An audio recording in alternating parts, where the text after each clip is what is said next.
On September 3, 1669, the defenders of the city opened fire on the enemy for the last time, and after using up all their supplies, they raised the white flag the next day. It was the last day of the siege of Candia, a siege that lasted 21 years from 1648 to 1669. It was the longest siege in history. The Ottoman losses in the siege amounted to 240,000 men. The losses of the besieged are unknown. The question arises why armies and their commanders made such sacrifices capturing the castle and not just bypassing it. Until effective artillery was invented in CGFCB J&F, this basement impressed vitally those involved in the so-called ritual military service. The general task was to escape the castle and safely try again in some other setting. In all countries and at all times, castles were built for defensive purposes. As a rule, they were erected on elevated or open places near the river, so a perfect all-round view of the surrounding territory was achieved. In order to slow down the onslaught of the enemy, the approaches to the castle were strengthened in every possible way. The usual practice is deep ditches with water, several rings of outer and powerful main walls. For example, the main 65-meter tower of Kusi Castle had walls up to 7 meters thick. Castles and fortresses, as I said, were designed to defend against attack. So they were designed to prevent even the slightest weakness or imperfection. Strongly locked gates were made as narrow as possible. The only bridge to get into the fortress was a lift bridge. In a word, it was completely isolated from the outside world. Through the loopholes of the towers, the defenders of the castle dropped balls, boulders, and poured boiling tar on the heads of the attackers. To take the castle, it was necessary to isolate it, that is, to block all the ways of food supply. That is why the attacking armies were much larger than the defending ones. The problem. Before conquering the castle, many survivors had persuaded the government to consider letting them go and making a peace promise to them. The criticism was fueled. Losing was the most painful. Without water, a man can live for several days, without food for about a month. At the same time, it should be taken into account his low fighting ability during hunger strike.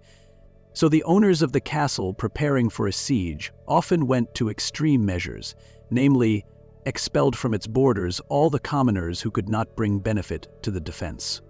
The garrison of castles was small. It was impossible to feed a whole army under siege conditions. The best season to take a castle by force was summer. There was less rain than in spring or fall. In winter, the castle dwellers could get water by melting the snow.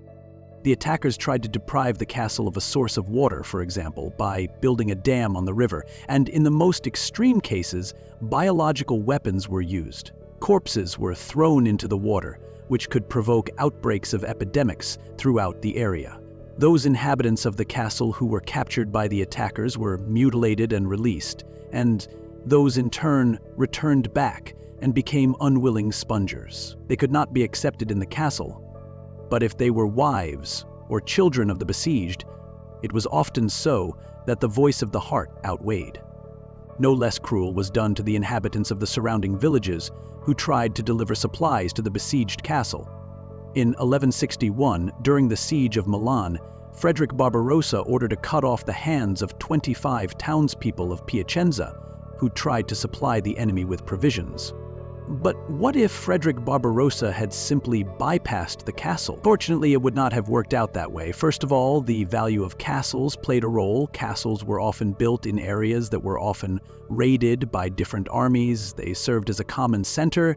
In case of danger from neighboring villages, they brought all the goods to the castle and stayed there themselves. And themselves, all they could not take with them burned. And in general, most castles behind their walls, in addition to the nobles, had a huge amount of supplies, valuable items, weapons, cannons, and similar valuables. And just to bypass the castle means to give up all this. If you and your army decide to go further inland without taking care of the safety of the castle, you may have a problem. In the Middle Ages, the number of roads between settlements was minimized, and they ran through the castle. And the castle is right there, the fences. The medieval roads between settlements were minimized and they passed through all villages and castles, and your army and you need to stock up on food and supplies, which are delivered to you by separate supply caravans on the same roads. In addition to the fact that by bypassing a castle you lengthen the supply line, since you need to deliver food and other things from your last controlled territory, and more importantly, risk what you have, your army's supply may be cut off by the garrison that remains in the castle you bypassed, because unprotected wagons with useful and vital for you will be in the sights of the defenders and will obviously be attacked by them, and your food supply will fall prey to your enemy.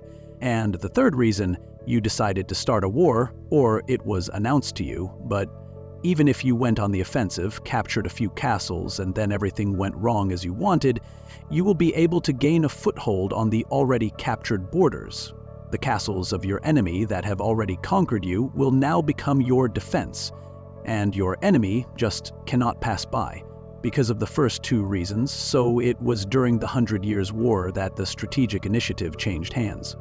Hand-to-hand and only previously captured or in time held castles did not allow the parties to finally defeat. By the way, such tactics took place in the Second World War. The cities that now replaced the fortress walls on high-rise buildings controlled important nodes of railroads and roads and did not let themselves just ignore and bypass. If this video was interesting for you, give it a like. If it was not interesting, give it a dislike. Write in the comments what you think about it. Subscribe to the channel to not miss new interesting videos.